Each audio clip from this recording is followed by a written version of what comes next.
tradición y por una serie de conexiones, no es un sistema completamente autónomo de lo que sucede en el hexágono. Y de paso aprovecho a explicar esto porque justifica cómo es que de alguna manera yo bordeo a André Gide.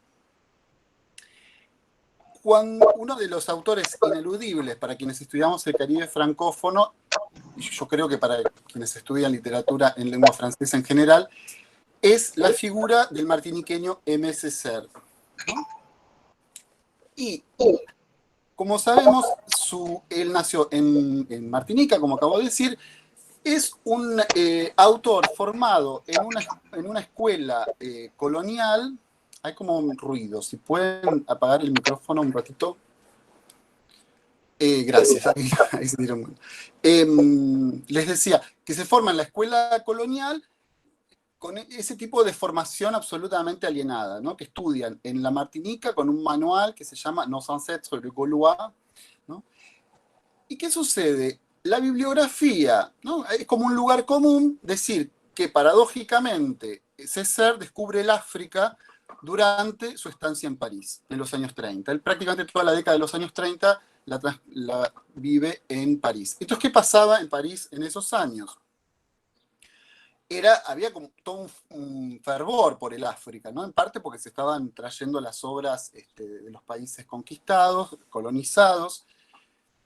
Bueno, ya tenía unos cuantos años las señoritas de Aviñón, de Picasso, es decir, había estudios antropológicos, pictóricos, digamos, toda una efervescencia cultural de producciones que tenían que ver con el África. Y entonces la bibliografía sobre Césaire también enumera allí el viaje al Congo, Voyage au Congo, de André Gide, como uno de los textos que participan de este descubrimiento del África, pero participan, digamos, con un tinte vinculado más con la denuncia. Entonces, desde ese lugar es que yo llego a este texto. Me escucho doble. Bueno. O sea, además de verme, me tengo que escuchar. Les decía que este desvío con el que empecé es para justificar cómo es que yo, que soy una persona que digamos, algunos dicen que soy especialista en el Caribe francófono, estoy hablando de André Gide. Bueno, es este desvío por el que llego a la obra, a este texto, y entonces lo que quiero es comentar, compartir simplemente algunas notas de lectura, ¿no? Porque como les decía al principio, no es precisamente mi especialidad.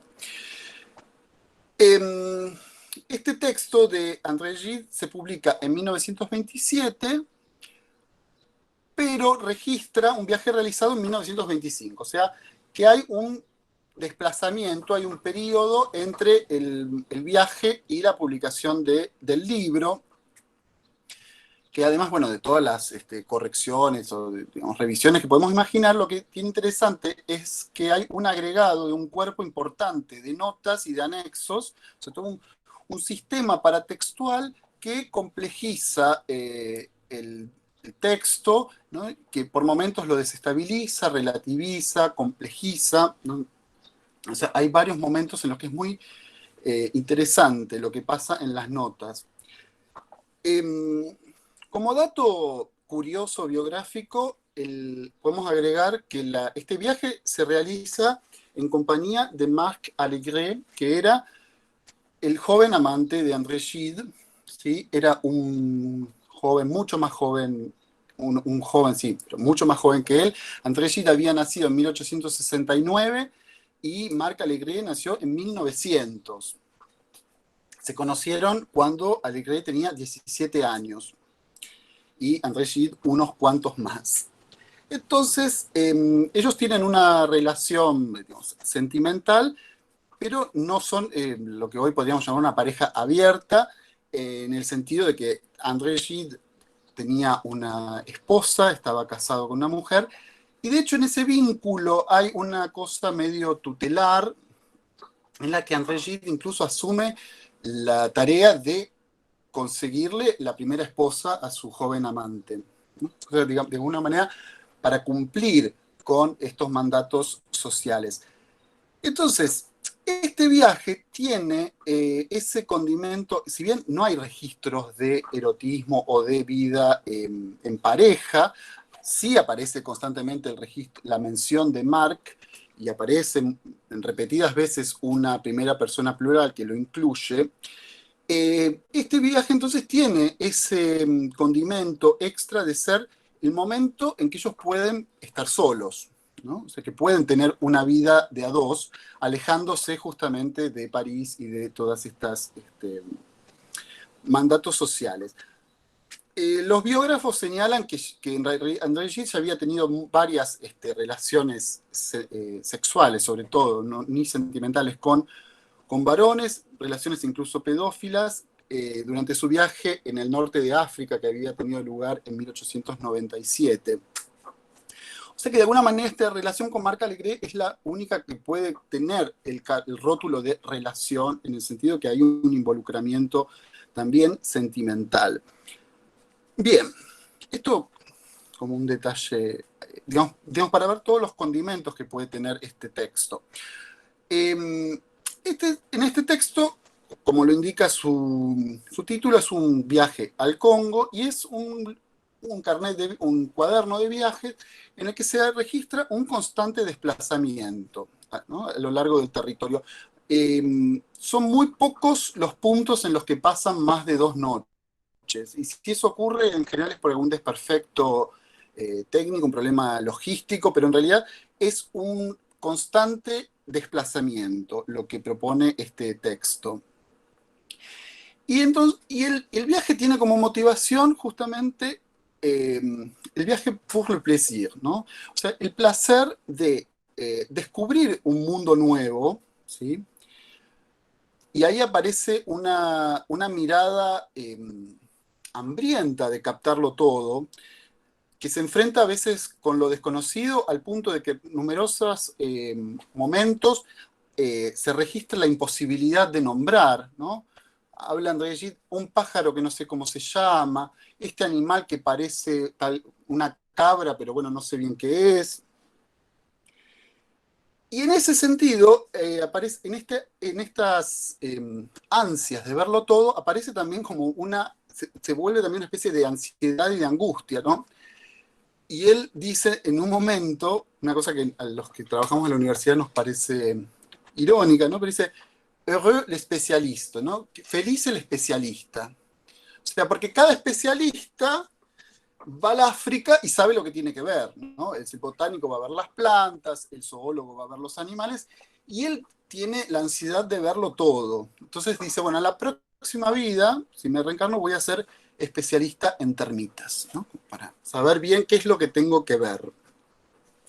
Entonces está, por un lado, toda esta fascinación por este mundo nuevo, por supuesto para él, pero también empieza a aparecer la cuestión política, ¿no? Que es por la que más se destaca este texto, o sea, por la que más se lo menciona como una denuncia en el aspecto que tiene que ver con lo político. Y él constata rápidamente una situación de desorden, ¿no? Administrativo en la gestión de las colonias, ¿no? Que tiene que ver con funcionarios que se ausentan de sus lugares de trabajo, con territorios excesivamente grandes para la poca gente que hay, poco conocimiento del territorio. O sea, hay toda una situación de precariedad en la organización del sistema colonial. Y todos estos elementos tan interesantes se cruzan o se interrumpen por curiosas escenas de lectura, ¿no? Porque, digamos, volvamos a ese espacio, ¿no? de sobreabundancia vegetal, de calor, ¿no? de ese río tan caudaloso y por el que, digamos, hay tanto fluidez de personas. De repente él hace, en las paradas, aprovecha a leer, pero no a leer, digamos, por un lado, a leer los pocos diarios que le llegan, que encuentra, generalmente viejos, en fin, pero aprovecha a hacer relecturas de Molière, ¿no? De Racine, de Corneille, y ahí entonces se intercalan algunas páginas muy interesantes con observaciones, por ejemplo, sobre la, la pieza El Misántropo, ¿no? En relación con el resto de las piezas de Molière y hace juicios de valor muy interesantes en torno a cuáles son las escenas más interesantes. Lo mismo sucede con Ifigenia de Racine, ¿no? Que reflexiona en torno de cuáles son, por ejemplo, los personajes más importantes de la obra. Bueno, o sea, hay toda una serie de observaciones literarias, ¿no? Con los grandes clásicos franceses, también con Goethe, con Bergson, que interrumpen ese momento de descubrimiento, ¿no? Como el descubrimiento se suspende para revisar la tradición, porque son todos textos que, por supuesto, ya conoce de antes. Y otro elemento que muy interesante, digamos, otra flexión que adopta el texto, es la construcción de un yo detectivesco, vamos a llamarlo así, ¿no? Porque en este transcurrir a través del espacio colonial en el Congo, empieza a observar situaciones de abuso de poder, a las que situaciones a las que él no tiene un acceso directo por la barrera lingüística, pero bueno, también porque deliberadamente los funcionarios coloniales no quieren que se sepan estas cuestiones. Entonces, ahí hay una flexión policíaca en la que él emprende una investigación para descubrir un crimen. Entonces hay entrevistas con testigos, siempre mediado por un intérprete, ¿no? Y de esa manera va recabando la información con la cual construye esta zona más política de su texto. Ahora, si me permiten, quiero compartir una pantalla, quisiera compartir algunas... Ay, no se puede compartir con pantalla. Bueno. A ver si puedo... Disculpen. Tenía preparado, pero ahí me dice que ahora no. Quiero compartir algunas citas para que me sea más fácil de seguir lo que quiero comentar. A ver si... ¿Se está compartiendo? Ahí se está empezando a compartir, Francisco. Ahí se está, sí, sí, lo veo. Gracias, Natalia.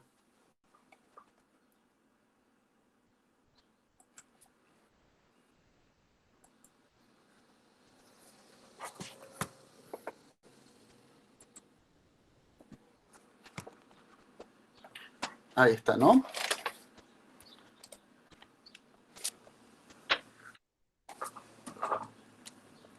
Disculpen, esto es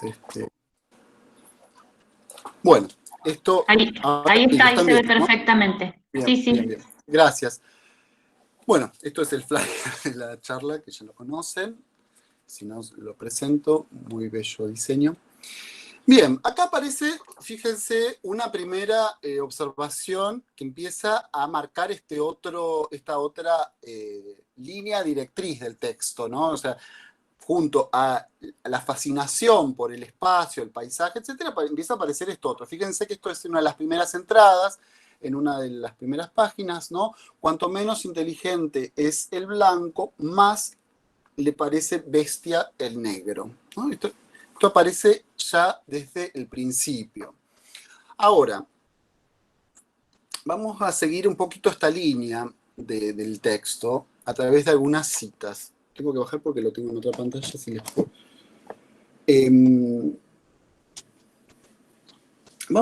Me interesa esta cita por lo siguiente. La leo y después explico por qué me pareció interesante compartirla, ¿no?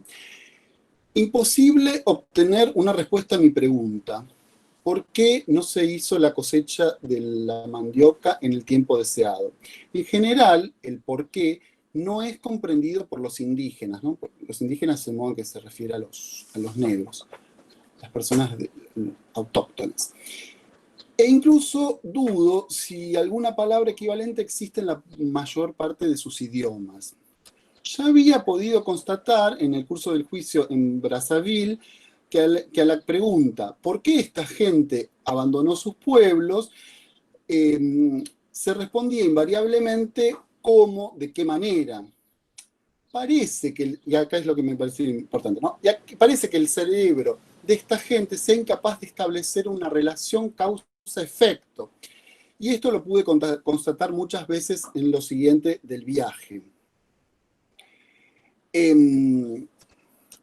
Esto, digamos, como primera cuestión, y esto viene acompañado de una nota al pie, o sea, está en la misma página, en la que encuentra, a posterior a esta observación, una verificación que en la época, ¿no? Un texto de los años 20, se reconocía como científica, ¿no? La mentalidad primitiva, que le da la razón en esta imposibilidad de que los negros establezcan relaciones causa-efecto, ¿no?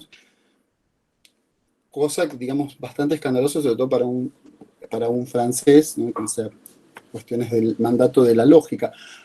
Ahora, lo que me parece interesante de este punto es ver cómo, por un lado, André Gide denuncia y constata la brutalidad y los excesos del sistema colonial, pero a la vez no puede dejar de ser una persona de su tiempo y de alguna manera suscribe a un pensamiento que un siglo después caracterizamos como racista, ¿no? O sea, él fue hasta en un punto todo lo progresista que pudo, digamos. Ahora, vuelvo sobre esto, sobre la cita anterior. Me interesa esta cuestión de la relación causa-efecto, porque me parece que esta tensión entre la relación causa-efecto es la que va a ser, digamos, invertida a lo largo del viaje. O sea, este viaje para André Gide va a ser también una reversión de las causalidades, ¿sí? Es decir, todos los aspectos negativos con los que se caracteriza a los negros, ¿no? Que serían la causa de la colonización, ¿no? Porque la explicación colonial, dicho así, como son salvajes, tenemos que ir a llevarles, ¿no? el fardeau de l'homme blanc, ¿no? La carga del hombre blanco, y él lo que va a hacer a lo largo de su diario es justamente invertir esta causalidad e entender que todos esos aspectos con los que se suele criticar a los negros son en realidad el efecto de la colonización y no su causa. Entonces, porque además ya tengo que ir terminando. Pero bueno, vamos a ver algunos ejemplos como este, ¿no? Dice: admiro al gobernador Lamblin por haber tenido confianza en los indígenas y por haberse persuadido de que ellos serían suficientes para los difíciles trabajos que les proponían. Los equipos que él formó lo corroboraron, ¿no? Ellos mostraron, o sea, los equipos mostraron que la ingeniosidad y la industria de los negros puede estar a la altura de un trabajo cuando comprenden su utilidad, ¿no? O sea, ante esa idea racista de que los negros son perezosos, vagos, ineptos, y que rechazan el progreso, acá lo que André Gide constata es que si se los involucra en un proyecto de ingeniería, acá está hablando en este pasaje, está hablando de la construcción de rutas, ¿no? En las que ellos van a ver un beneficio por esa innovación de ingeniería, ahí se involucran y son absolutamente capaces de participar y de realizar esas labores, ¿no? Fíjense que esto está en la página siguiente, y los paréntesis son interesantes para considerarlos, ¿no? Acepta con menos ganas, en cambio, está hablando otra vez del indígena, de someterse a un trabajo en las regiones en las que las rutas, periódicamente inundadas y por consecuencia que tienen que ser rehechas sin cesar, no recompensarán jamás sus penas, ¿no? Son las regiones precisamente en las que, por otro lado, el transporte fluvial es practicable. O sea, todo muy sensato. O sea, ¿cómo van a pretender que se involucren con la construcción de rutas si se puede circular por el río y si además son zonas en las que se inunda periódicamente? Bueno. Entonces ven cómo esta relación causa-efecto va siendo invertida a lo largo del texto. Bueno, acá hay una cita un poquito más larga, capaz que es la última, así ya le cedo la palabra a Jorge.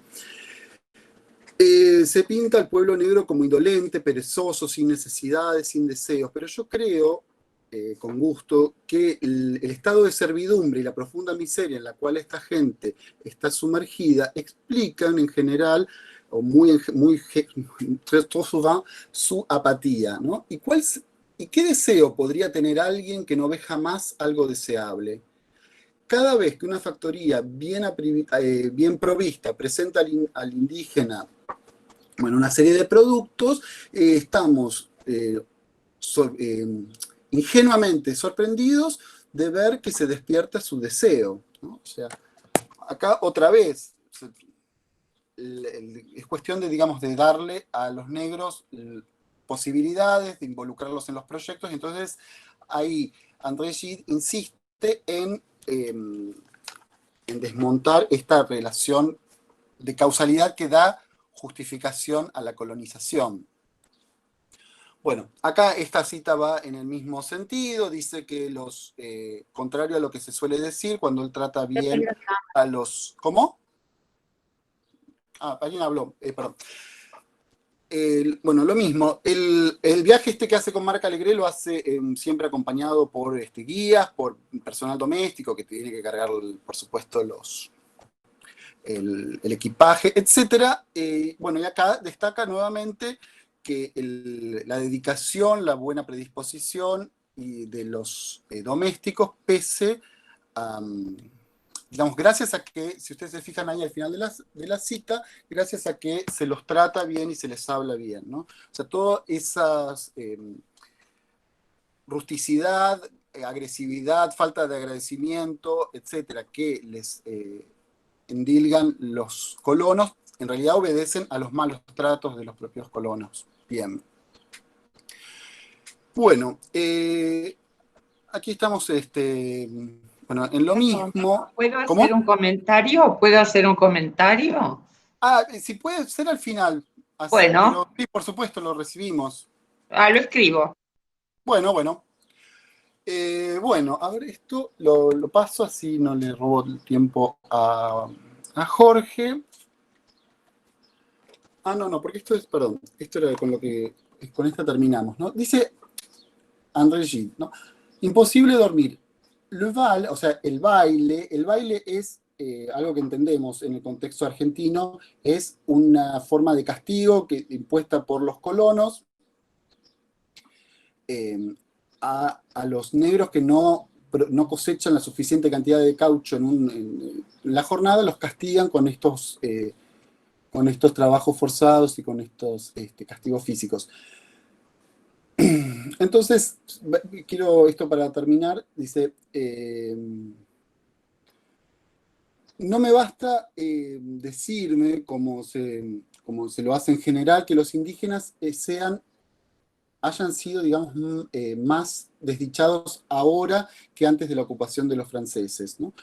Nosotros asumimos responsabilidades hacia ellos y no tenemos derecho ahora de sustraernos. En lo sucesivo, una inmensa queja me habita, ¿no?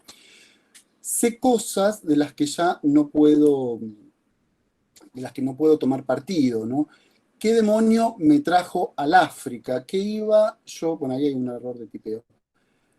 ¿Qué iba yo a buscar entonces a ese país? Estaba tranquilo y ahora lo sé, debo hablar, ¿no? Entonces, con esta es la cita que cierro, que es donde aparece esta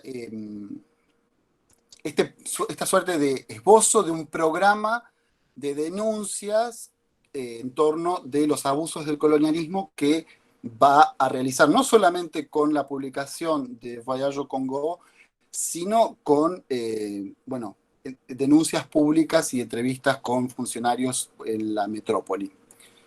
Bien, muchas gracias por su atención y le doy la palabra a Jorge y si puedo voy a leer el comentario de la señora, pero no sé dónde está el chat. A ver acá, si lo busco. Bueno, mientras que yo lo busco, lo que voy a hacer es salir de este... Bueno, Jorge, ¿estás ahí? Jorge Estoy Laputo. acá, ¿me escuchan? Sí, sí, sí, sí. Genial, genial. Bueno, tendrías que dejar de presentar pantalla, Fran, Bueno, déjame ver cómo lo hago. en algún momento, ¿no? No, no, no, Tengo que presentar. estoy- Bueno, a ver. bueno, si me escuchan mientras nos acomodamos, bueno, primero gracias a todos y a todas por estar acá en este contexto tan particular y la verdad que teníamos ganas con Francisco y con, bueno, los otros miembros de la asociación de poder hacer algún tipo de actividad que nos reúna. Un poco este año teníamos un síndrome de abstinencia de la falta del Congreso y queríamos hacer algo. Y hacía tiempo que con Francisco nos habíamos quedado con las ganas de hablar un poco sobre SHIELD, ¿no? De hacer algo sobre SHIELD.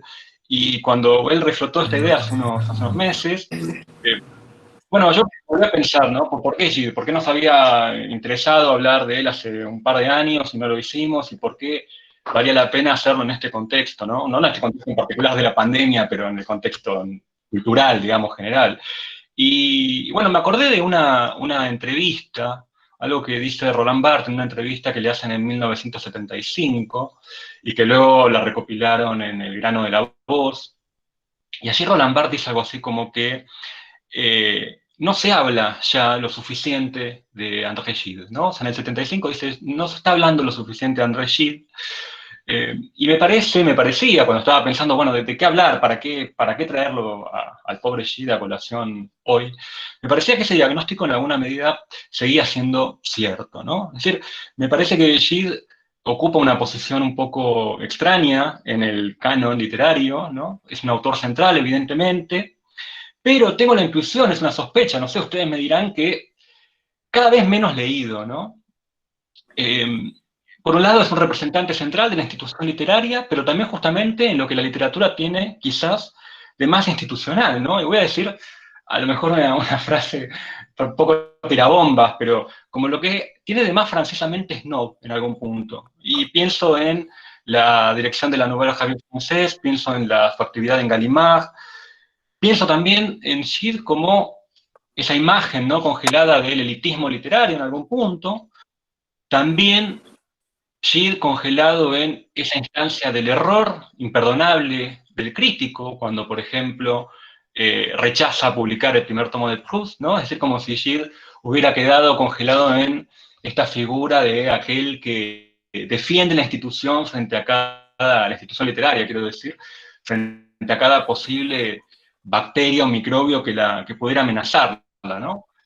Y por último, el Gide inmoral, ¿no? Ese Gide que mencionaba Francisco del viaje al norte de África. Ese Gide inmoral que sería interesante leerlo en las perspectivas de las actuales discusiones en torno bueno, a la sexualidad, de géneros, etcétera, etcétera. Hay que leerlo más. Pero aún si uno se justificara en Barthes para traer a Gide a colación, aún yo, por lo menos en lo que les propongo comentar el día de hoy, estaría un poco en problemas, porque Barthes justamente rescataba de Gide, sobre todo, una obra, Palid, una novela, o una suerte de antinovela, obra que, eh, para Barthes era verdaderamente moderna, ¿sí? La primera obra de Gide verdaderamente moderna, y el diario de Gide, ¿no? Su journal, que es una pieza estilística notable, notable. Entonces yo me preguntaba, bueno, ¿qué pasa con el corpus de Gide pre-Palud, ¿no? El Gide pre-paludiano, ¿no? ¿Qué hacemos, por ejemplo, con los cuadernos de André Walter? ¿Qué hacemos con el Tratado del Narciso? ¿Y qué hacemos con la obra de la que yo quería hablar hoy brevemente, ocuparme hoy, que es el Voyage d'Urian, el viaje de Urian? Esa obra que ha sido catalogada como la obra simbolista de Gide. Serían obras premodernas, digamos, en el sentido de Barthes. Entonces, si nos preguntáramos por dónde comenzar con Gide, bueno, todo indicaría que no hay que empezar por ahí. Y a mí me causó un poco de gracia, porque bueno, esto es un pequeño paréntesis confesional que puedo hacer porque estamos entre amigos, hay muchos amigos y amigas acá. De hecho, yo empecé ahí mi lectura de Gide, empecé precisamente por esa zona, por ese corpus simbolista, y específicamente empecé, lo primero que leí de Gide en mi vida, hace ya más años de los que me gustaría pensar y recordar, fue justamente el Voyage, ¿no? Entonces, de alguna manera, cuando Francisco dijo, bueno, hagamos algo sobre Gide, yo pensé inmediatamente en esto, porque era una manera de volver en mis experiencias, y proponía entonces, les propongo comenzar con esa extrañeza que es el Voyage d'Orient, ¿no? Un viaje, un libro publicado en 1893, suerte de novela, pero que podría ser pensada como una antinovela, novela simbolista, pero que podríamos caracterizar como antisimbolista, y de viaje, pero que podríamos pensar que es un antiviaje también. Es decir, como ven, en un lugar muy extraño ese texto, una novela en cierta manera desaprendida por la crítica no le ha dado mucho lugar, la vio a menudo simplemente como una especie de ejercicio de decadencia finisecular, y poco representativo de los caminos y derivas que después iba a tomar Gide en los textos más conocidos de él, ¿no? Recién en un comentario que saltó ahí me distrajo, alguien decía, bueno, lo FOMO Neguer, efectivamente, ¿no? Es decir, lo más representativo de Gide, bueno, parecería que no hay que buscarlo acá. E incluso ese libro, El Voyage d'Orient, como un lugar intermedio, ocupando un lugar intermedio en esa producción simbolista entre el Tratado del Narciso, digamos, el manifiesto personal simbolista de Gide, y Paliud, ¿no? Es decir, el momento en el cual Gide empieza a experimentar con las formas narrativas para disolverlas justamente. Y libro además que, hasta donde sé, quizás alguien me pueda desasnar en este sentido, pero mi investigación no tiró ningún dato en contrario, tiene solamente una traducción en español y es relativamente reciente, y es esta, editada por Gadir, el traductor es Carlos Manzano, una muy linda edición y una muy linda traducción, y que fue lo primero que leí de Gide, así que este libro ocupa un lugar importante en mi corazón. Entonces, digamos, mi idea hoy para esta charla más bien era no hacer ningún comentario demasiado académico, que como decía Francisco, bueno, quizás no estoy en posición de hacerlo porque Gide no es tema de mi especialidad, sino que sea como una especie de invitación al viaje, para decirlo con Baudelaire, que sería la lectura, ¿no? O sea, mi idea ojalá sea que al terminar esto les queden ganas de leer El Voyage d'Orient, que es un hermoso libro. Entonces, en primer lugar, yo quería delimitar la topografía, un poco el espacio en el cual nos vamos a manejar y contarles qué es este libro, y para eso voy a compartir una pantalla. Y para compartir una pantalla les pido que por favor me tengan paciencia porque saben que esto es complejo, ¿sí? La tecnología no es claramente mi fuerte. Aguarden, ¿eh? Quiero compartir una pestaña de Chrome, o una ventana, que es lo que quiero compartir, una ventana, ¿verdad? Entonces, denme un minuto, aguarden. Quiero mostrarles la portada del libro, de este Voyage d'Orient, publicado en 1893, pero acá estoy. Acá en cualquier momento debería aparecerles la imagen, publicado como volumen en 1893, pero que había sido algunas partes, díganme si lo están viendo, por favor, había sido publicado algunas partes, algunos capítulos. No estamos viendo, no estamos viendo. ¿No? Acá me dice que está compartiendo. Debe estar cargando, tarda un poquito. Por ahora no está. Bueno, avísenme cuando aparezca. ¿No? Acá, bueno, dice dejar de compartir. A ver, espera un minuto. No, ahora sí. Ahí va, Jorge. Ahora sí. Genial. Bueno, fantástico. Esa es la portada del libro, ¿sí? Como ven allí indicado en números romanos, 1893, algunos capítulos de ese texto habían sido publicados antes en una revista llamada La Wallonie, que era un órgano importante de difusión del movimiento simbolista belga, pero como volumen, ¿sí? Aparece publicado por primera vez aquí en 1893, y en esta editorial, la Librairie de l'Art Indépendant, que era también una importante librería y casa de edición dirigida por Edmond Bailly, que era a su vez una figura importantísima del simbolismo, típico personaje finisecular, era músico, escritor, un teórico del esoterismo, Bailly, y esa editorial cumple un rol fundamental para todo el movimiento simbolista. Allí publican Pierre Louis, Paul Claudel, Mallarmé, Paul Fort. Wilde publica, por ejemplo, la traducción francesa de Salomé, la publica por esta editorial, ¿no? Y allí publica Gide sus primeros trabajos. El Tratado del Narciso lo publica por esta misma casa, las poesías de André Walter también, y el Voyage du Rhin, también lo publica acá. Este libro es de 1893. Unos años después, en 1896, aparece una segunda edición en la otra gran casa editorial importante del simbolismo, que es la de Mercure de France. Y allí esa segunda edición aparece aumentada, digamos, por un prólogo importante, explicativo, que el propio Gide escribe, explicando su texto, su novela, digamos. Y a partir de allí, de esa segunda edición, uno podría decir que la historia editorial del texto ha quedado completada, ¿no? O sea, ya sus divisiones internas han sido establecidas y el paratexto fundamental, que es ese prólogo que les comentaba en la segunda edición, queda fijado. Es decir que, como ven, estas dos ediciones que terminan con la historia editorial del texto, determinan que el libro queda claramente asociado al movimiento simbolista. Sin embargo, a mí me interesaba detenerme en esta portada de la primera edición brevemente, porque tiene una particularidad muy significativa, que ustedes la están viendo allí mismo, ¿no? Y quiero referirme a este libro con toda la carga que puede tener la propia noción de libro en vez de texto, en vez de obra, en vez de escrito, etc.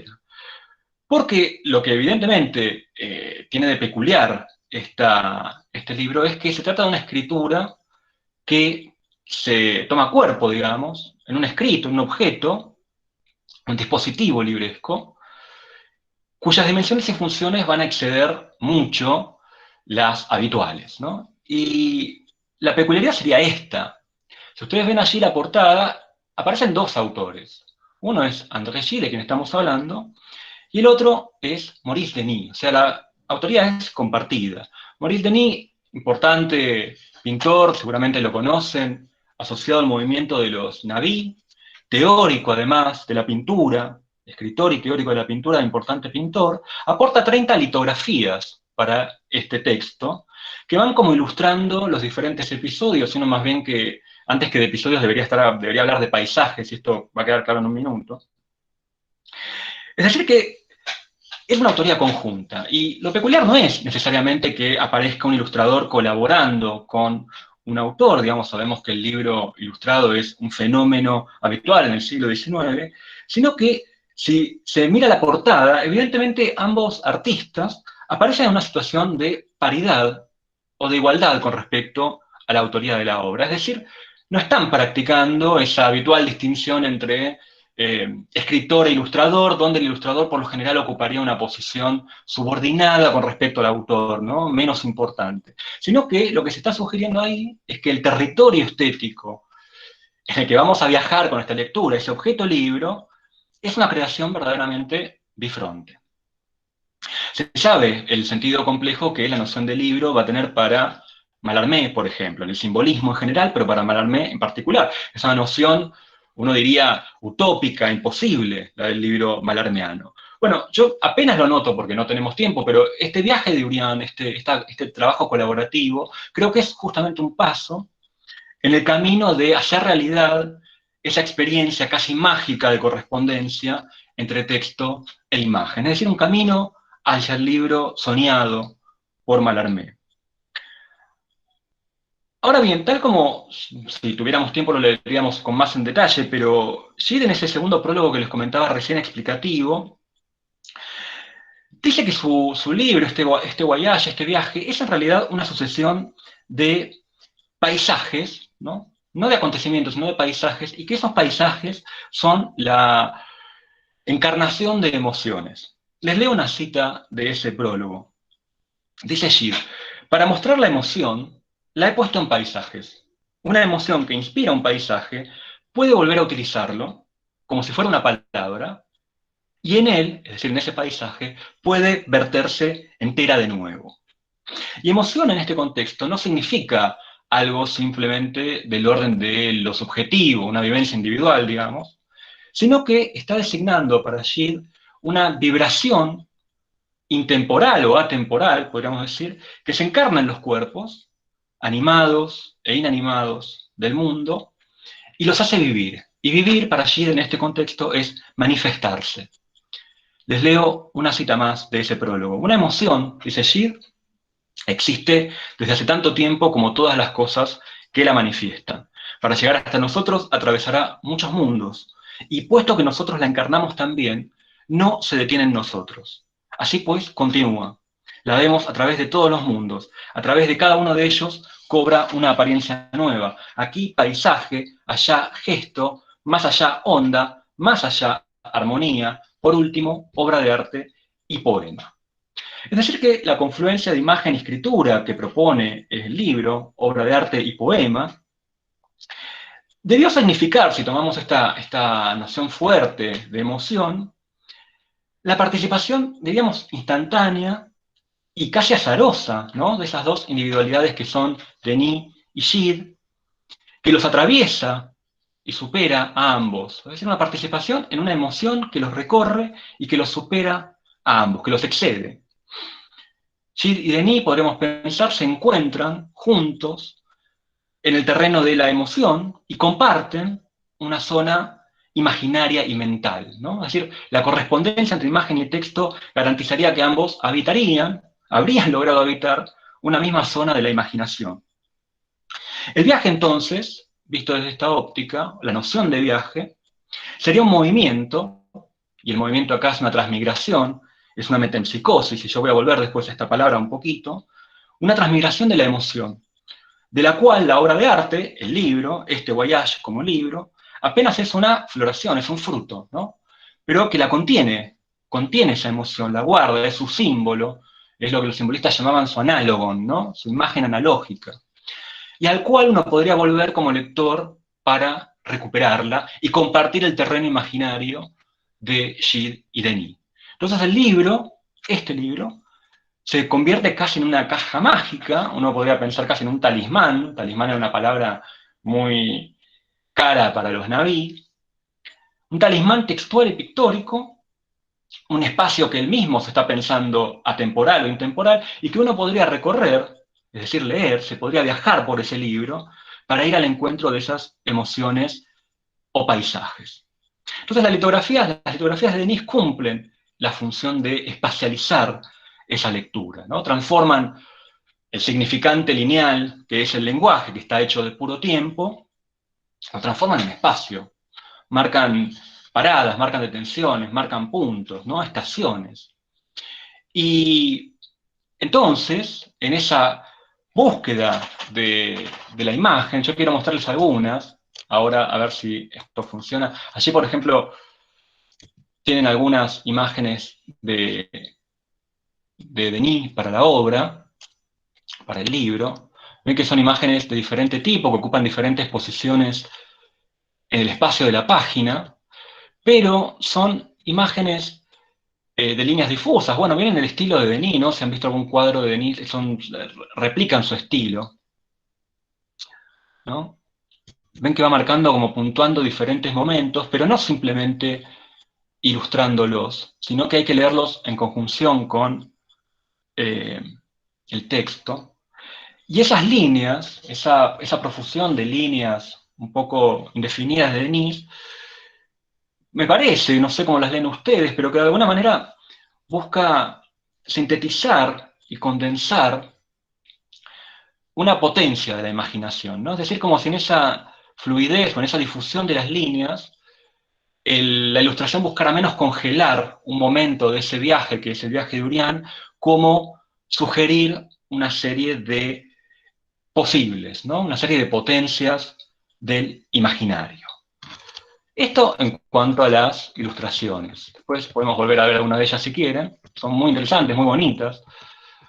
Ahora bien, dentro del libro, la historia del libro, la trama es un viaje, ¿no? Se narra un viaje. Y como todo viaje, uno podría, bueno, analizarlo en una serie de preguntas. ¿Quién viaja? ¿Hacia dónde viaja? ¿Con qué objetivo? ¿Con quién? ¿Cómo? A mí me interesaba compartir con ustedes, y sigo compartiendo esta pantalla, el punto de partida del viaje, ¿sí?, el incipit, digamos, ese preludio que tienen aquí marcado, que fue, como les contaba, lo primero que yo leí alguna vez en una librería y que realmente fue por esa razón que compré el libro y me atrapó. Y allí, digamos, empecé mi lectura, que más bien espasmódica de Gide, ¿no? Quería compartir con ustedes este comienzo, esta cita que aquí tienen aquí en francés. Bueno, se ve un poco chiquita, no me animo a hacer nada tecnológico porque se va a romper todo el delicado equilibrio, pero bueno, después en todo caso puedo compartirles las imágenes con un poco más de detalle. Aquí en este comienzo, en este preludio, el narrador, que es Urián, dice lo siguiente, les leo. Cuando la amarga noche de pensamiento, estudio y éxtasis teológico hubo acabado, mi alma, que desde el anochecer ardía solitaria y fiel, al sentir por fin la llegada de la aurora, se despertó distraída y agotada. Sin que lo hubiera advertido, mi lámpara se había apagado. Delante del alba se había abierto mi ventana. Me mojé la frente con el rocío de los vidrios y tras rechazar hacia el pretérito mi ensoñación consumida, me aventuré, los ojos dirigidos hacia la aurora, por el estrecho valle de las metempsicosis.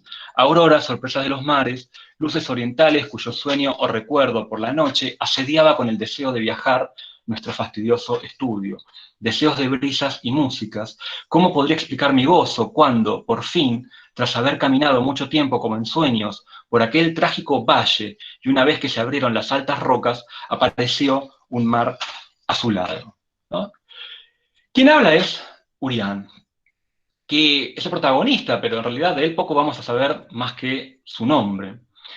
Y en ese comienzo, en ese incipit del viaje, está la disposición de ánimo de quien se anima a viajar, de quien inicia el viaje, ¿no? Y ese estado de ánimo es el de la depresión, es el de la nuit, el del hastío, que es producto fundamentalmente, y creo que esto fue lo que me atrapó en su momento cuando leí el libro, este comienzo, esa depresión es producto de la actividad intelectual, ¿no? Y es producto de la lectura.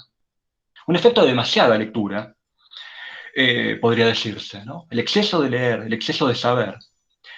Desde el comienzo, entonces, lo que Urián le va a pedir al viaje, al acto de viajar, es una experiencia de lo real y una experiencia de lo nuevo.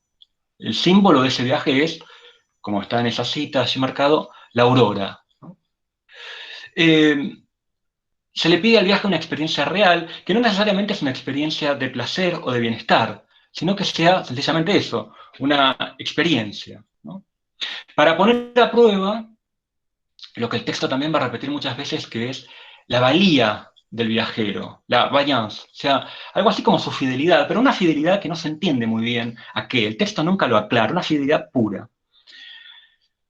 El viaje entonces se opone al estudio, ¿no? Y estudio no lo podría pensar acá en su sentido etimológico, ¿no? Como estudium, es decir, esa actividad repetitiva, esa tarea de recorrido en la que uno se queda estancado, el repaso una y otra vez de lo mismo, hasta que se lo aprende, hasta que se lo memoriza. El viaje se opone al estudio, el viaje es un proyecto, me arroja hacia el futuro, me arroja hacia el delante, es un motivo de continuación de la vida. Es además una vocación, ¿sí? En un sentido casi cristiano, es decir, algo que aparece de la nada, irresistible, e implica una aventura. El texto dice me aventuré. La aventura es aquello que rasga el tejido ordinario de la vida, por decirlo así. Y creo que lo que a mí me había gustado mucho de este comienzo, de este incipit, es esta palabra, ¿no? Esta palabra metempsicosis, en la que yo en ese momento venía pensando justamente en relación con Flaubert, y me llamó mucho la atención haberla encontrado acá en ese momento, y por eso compré el libro, ¿no? Es decir, ya habíamos mencionado esta palabra recién para hablar de la metempsicosis de las emociones, y acá es el sujeto quien habla de sus propias metempsicosis, ¿no? Sus propias transmigraciones. Y el sujeto, el viajero, quiere ponerse justamente en camino para liberarse de esas transmigraciones. Es decir, liberarse de todo el peso de ¿qué? Bueno, de su propia historia personal, de sus memorias, de sus lecturas, de su cultura, y poder entrar como en una suerte de amnesia, ¿no?, al presente. Hay allí una paradoja en este pasaje que acabo de leer, porque es interesante que para poder entrar en la amnesia del presente, el sujeto tiene que volver a hacer todo el recorrido de sus metempsicosis, ¿no? Como si fuera una especie de memoria final antes de la muerte, ¿no? Conocen ese tema, ese tópico de que uno antes de morir recuerda toda la vida, ¿no? Todos los momentos de su vida. Bueno, hay algo de esto, ¿no? Uno entra en el viaje como quien entra en la muerte.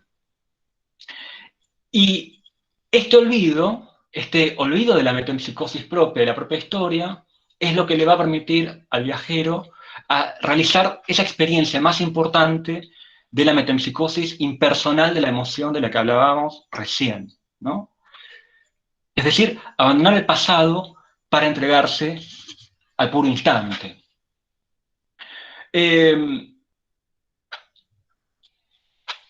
Digamos en todo caso que ese olvido, ¿sí? esa amnesia, es necesario para que la memoria, entendida en un sentido personal, y la cultura, allí está reflexionando sobre la cultura acá, la cultura en un plano general, dejen de ocupar un lugar instrumental y cosificado, digamos, dejen de ser memoria muerta, o meramente erudita, digamos, y pueda restablecerse con el mundo lo que Roland Barthes, de vuelta lo vuelvo a llamar, en La Cámara Lúcida, ese libro tan hermoso de Roland Barthes, llamaba una relación fantasmática, es decir, una visión nueva, insospechada del mundo, eso es lo que hace el viaje, establecer una visión nueva, insospechada del mundo, que, cito a Roland Barthes, parece llevarme hacia adelante, hacia un tiempo utópico, o retraerme hacia atrás, hacia un no sé dónde de mí mismo.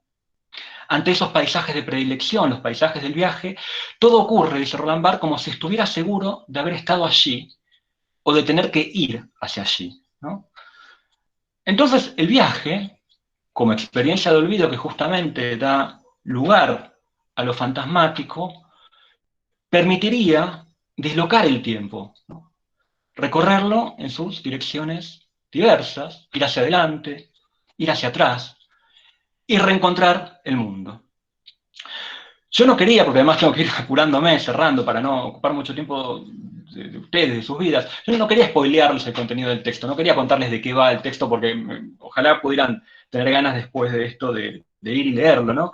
Sí, en todo caso me interesaba contarles que, bueno, que algunos datos más de este viaje, que Urián, por ejemplo, no viaja solo, Urián viaja en una compañía de personajes iguales a él, de los cuales se sabe muy poco, una comunidad de pares, ¿no?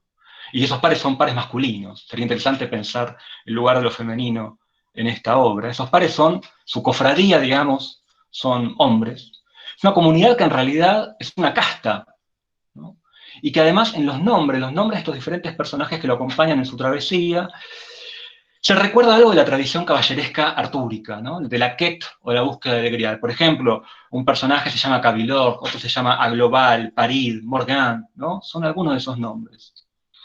Y esta compañía viaja en una nave, la nave se llama Orión, que evidentemente remite a la tradición antigua, grecolatina del viaje, ¿no? Homero, los argonautas.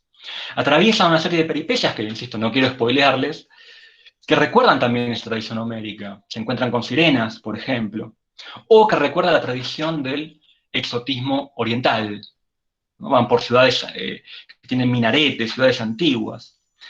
En todo caso, yo creo que puedo dejar de compartir, así les veo las caras. En todo caso, sí me interesa señalar que esas llamadas o diferentes tradiciones o linajes, específicamente nos señala lo que en algún sentido uno podría pensar que es el fracaso del libro, ¿no? Del viaje mismo. Porque si el viaje se planteaba como un abandono de la memoria y un abandono de la cultura, bueno, lo que vemos es que en realidad todo el tiempo la obra está trabajando con materiales culturales, ¿no? Está trabajando todo el tiempo con materiales culturales, es decir, que el viaje de Urián es un viaje literario. Es un viaje literario. Hay además referencias a Odiseo, hay referencias a Humboldt, hay referencias a Chateaubriand, referencias escondidas, por supuesto. Arthur Gordon Pym de Poe es otra referencia. La lectura entonces está marcada todo el tiempo. Y es además una práctica importante en el texto. Se lee en el texto y esos momentos son interesantes. No tengo tiempo de detenerme en eso, pero es interesante cómo se plantea allí la lectura. Y es más, hay hasta una referencia interesante, muy divertida, al libro futuro que yo iba a escribir, a Pagliud, ¿no? En el libro anterior a Pagliud hay una referencia a Pagliud. Paréntesis, esto ha permitido que la crítica, en los pocos textos críticos que se dedican a este libro, haya visto la novela como una especie de román a clef, ¿no? De la historia cultural de Occidente. No me puedo detener en esto, pero muchos ven ahí como una especie de teoría, justamente, de la historia de la cultura occidental, o de la historia de la literatura del siglo XIX, o de la historia de las propias elecciones estéticas de Gide, ¿no? Esto creo yo, esta situación de clave de la novela es lo menos importante, es lo que está muerto justamente de la novela. Otro fracaso del libro, perdón que lo estoy bajando, pero un fracaso en sentido no valorativo, insisto, sino en lo que me parece que ya no se puede leer justamente de Gide.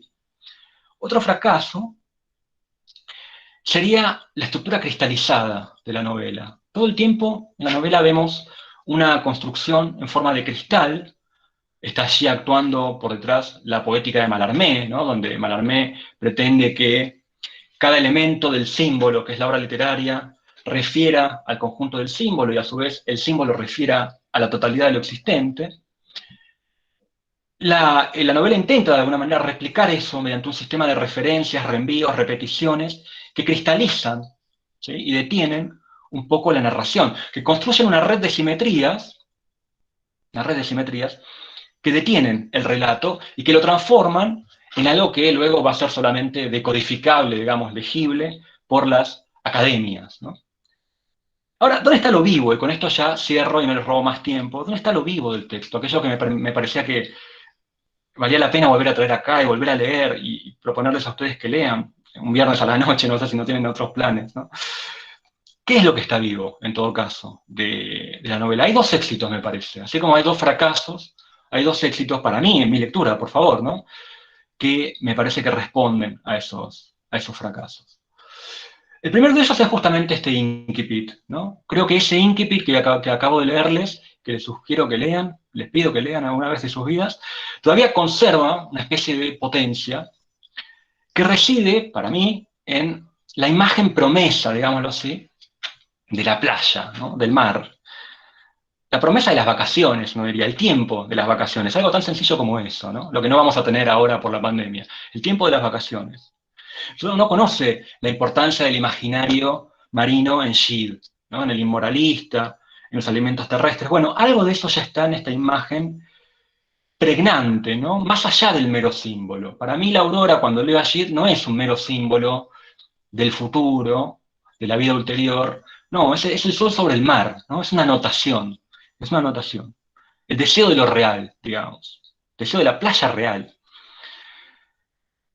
Y en este mismo comienzo, también vinculado con lo anterior, el otro éxito, que no sería este fantasma deseo de las vacaciones, sino un gesto, ¿no? El gesto del estudioso, del profesor, del investigador, que exhausto y deprimido porque está preparando una presentación sobre Gide para la ALF, apoya la cabeza cansada en la ventana mojada por el rocío de la noche, ¿no?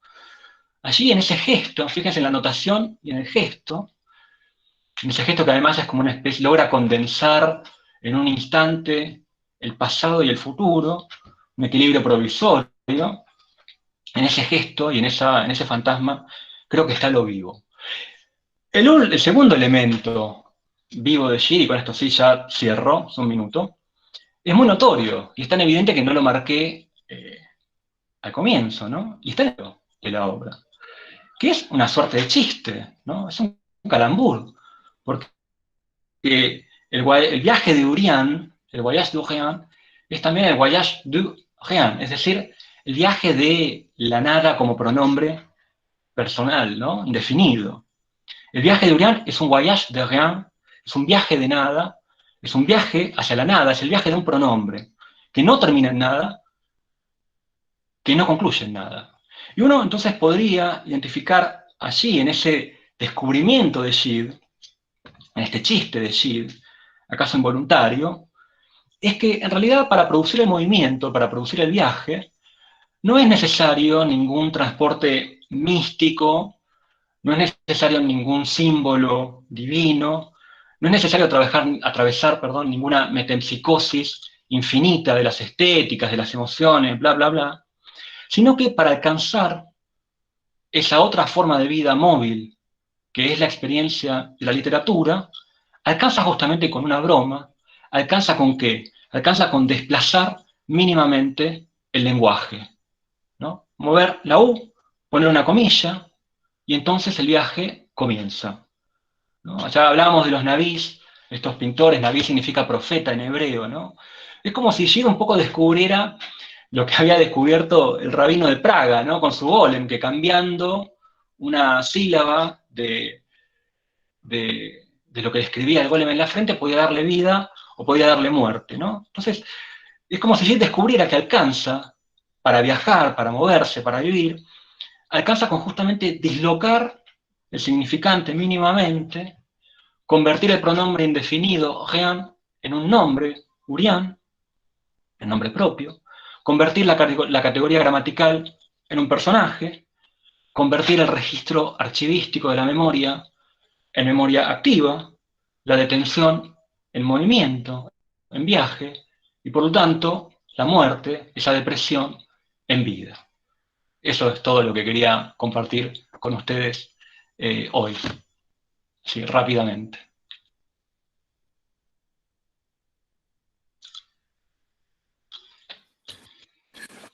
Bueno, no sé, Francisco, estás ahí silenciado, creo. No, muchas gracias Podemos por abrir espacio a tu... comentarios. No, bueno, muchas gracias por la exposición, creo que fue muy interesante. En efecto, recuperar y volver a pensar un texto, ¿no?, que se pierde entre esta obra profusa de los grandes nombres, de los grandes títulos de Gide, así que creo que ha sido algo más que una aproximación, fue una lectura muy interesante para seguir, que va a estimular la vuelta a este texto. Los comentarios, bueno, muy elogiosos, los agradezco, han sido escritos durante las dos exposiciones. No queda más que preguntar si alguien tiene interés en intervenir, en decir algo, y si no, yo creo que ya ha sido un abuso de un abuso a su paciencia esto que hemos hecho. Así que, no sé, si alguien tiene algo para decir, y si no, nos despedimos. Bueno, entonces, Preguntas, no sé, claro, alguna. no, pero Lo cierto es que nadie nos echa. claro, no, pero por eso, pero también es cierto que ya, a lo mejor ya es hora de ir terminando la semana. Quiero, vuelvo un poco a la cuestión institucional. Al principio conté que este año se vieron por primera vez en 33 años interrumpidas las jornadas de nuestra asociación. En principios de noviembre vamos a tener una asamblea extraordinaria en la que se va a resolver cuál va a ser la situación de 2021, ¿no?, las posibilidades que la pandemia y la tecnología nos permitan. Así que invito a que estén atentos y atentas al blog de la asociación, para quienes quieran participar en calidad de expositores, de asistentes, etcétera, porque esa decisión todavía no está tomada. Bueno, bueno, muchísimas gracias, creo que en nombre de Jorge y mío, por los comentarios, primero por habernos acompañado en esta horita, esta hora y pico, y alguien pregunta por el blog, Natalia lo escribió en el chat, el link. Si no, busquen, ponen en Google la Asociación Argentina de Literatura Francesa y Francófona, remite en primer lugar al blog de la asociación. Los esperamos entonces el viernes que viene a las 18. Nuevamente va a ser Natalia quien envíe el link para acceder a estas reuniones por la plataforma Meet. Y bueno, muchas gracias y hasta la próxima. Gracias a ustedes, No, muchas por gracias a favor. ustedes. Gracias, hermoso. Felicitaciones, Gracias. felicitaciones, hermoso, hermoso. Gracias, muy, muy interesante. Chau, chicos.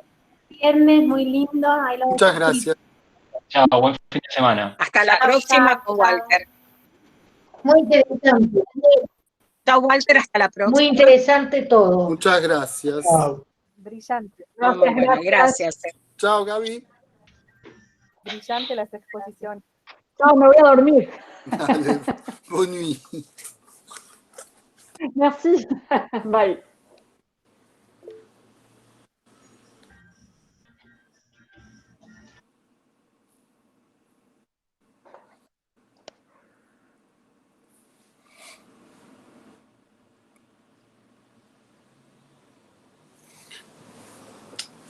Había una persona que se despidió, Paula Lanis, yo miré así y dije,